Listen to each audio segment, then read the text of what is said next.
Hello दोस्तों, इस video के सीरीज़ में आज हम करेंगे वर्ष 21 से लेकर 23 में हुए प्रमुख समझौता ज्ञापन। तो आइए देखते हैं।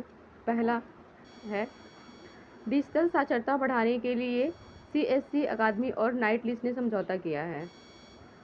एशियाई देशों से चीते को फिर से लाने हेतु भारत और दक्षिण अफ्रीका के बीच फरवरी 2023 में समझौता किया। आपको याद हो दोस्तों कि प्रधानमंत्री के जन्म उत्सव पे नामीबिया से 8 चीतों को MP के कूनो नेशनल पार्क में उन्हें स्थापित किया गया था। तो वो नामीबिया से लाया गया था और फिर से जो समझौता हुआ है वो दक्षिण अफ्रीका के साथ हुआ है। नेक्स्ट है एयर इंडिया ने 500 नए विमान के लिए एयरबस और बोइंग के साथ समझौता हुआ है। एयरबस भारत का और बोइंग अमेरिका की कंपनी है। भारत में स्पेस टेक स्टार्टअप्स को बढ़ाने के लिए इसरो और माइक्रोसॉफ्ट के बीच समझौता हुआ है।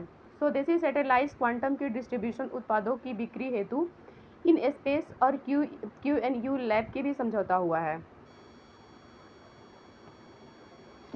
सरकारी ID का ऑन डिवाइस संग्रहण के लिए डिजीलॉकर और गूगल की भी समझौता हुआ है। डिजिटल शिक्षा को बढ़ावा देने के लिए गूगल और असम सरकार के भी समझौता हुआ है। बाजार उत्पादित उत्पादों को बढ़ावा देने के लिए DA&FW और नाफेड के भी समझौता हुआ है। बॉक्सिंग एनालिटिक्स सॉफ्टवेयर को विकसित करने के लिए IIT मद्रास और IIS के भी समझौता हुआ है। भारत में डिजिटल साक्षरता बढ़ाने के लिए AICTE और एडोब के भी समझौता हुआ है। कृषि को बढ़ावा देने हेतु कर्नाटक सरकार और ईसा फाउंडेशन के भी समझौता हुआ है। भारत की सांस्कृतिक विरासत की रक्षा हेतु यूनेस्को रॉयल एनफील्ड की भी समझौता हुआ है। यूपी की अर्थव्यवस्था 10 खरब करने हेतु उत्तर प्रदेश सरकार डेलॉयट इंडिया के साथ समझौता हुआ है। ये 2022 का ही समझौता है।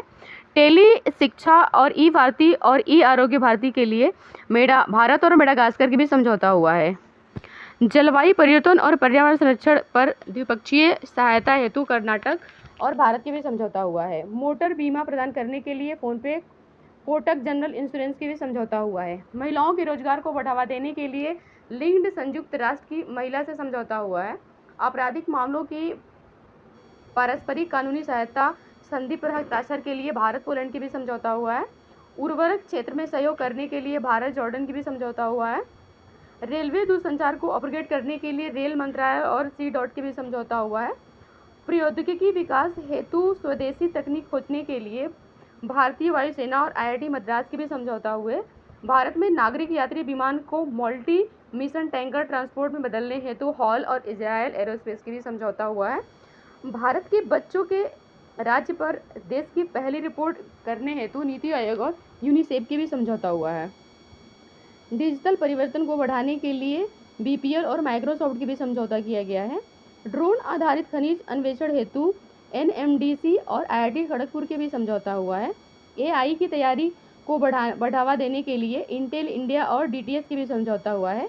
भारत की आमूल सांस्कृतिक विरासत को संरक्षित करने के लिए यूनिसेफ और इंडियन होटल्स कंपनी की भी समझौता हुआ है। पर्यटन को बढ़ावा देने के लिए भारत और ऑस्ट्रेलिया की भी समझौता हुआ है। सौर परियोजनाओं को वित्त पोषण के लिए टाटा पावर और SBI के भी समझौता हुआ है। केन्या पारेषण परियोजनाओं विकसित करने के लिए अफ्रीका 50 और पावर ग्रिड कॉरपोरेशन की भी समझौता हुआ है। हल्के लड़ाकू विमान तेजस के आधुनिकीकरण हेतु हॉल और वेल की भी समझौता हुआ है। टेक स्टार्टअप इकोसिस्टम को मजबूत करने के लिए STPI SDFC और एक्सेल पॉइंट की भी समझौता हुआ है। AK-203 असॉल्ट राइफल्स की खरीद के लिए भारत और रूस की भी समझौता हुआ है। 83 LCA तेजस MC-1A लड़ाकू विमानों के लिए हॉल और बेल की भी समझौता हुआ है। हरित हाइड्रोजन उत्पादन के लिए BPCL और बार के भी समझौता हुआ है।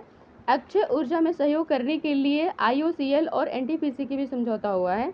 कपास अर्थव्यवस्था के मूल्य संवर्धन और निरंतरता में तकनीक सहयोग के लिए भारत और जर्मनी के बीच समझौता हुआ है।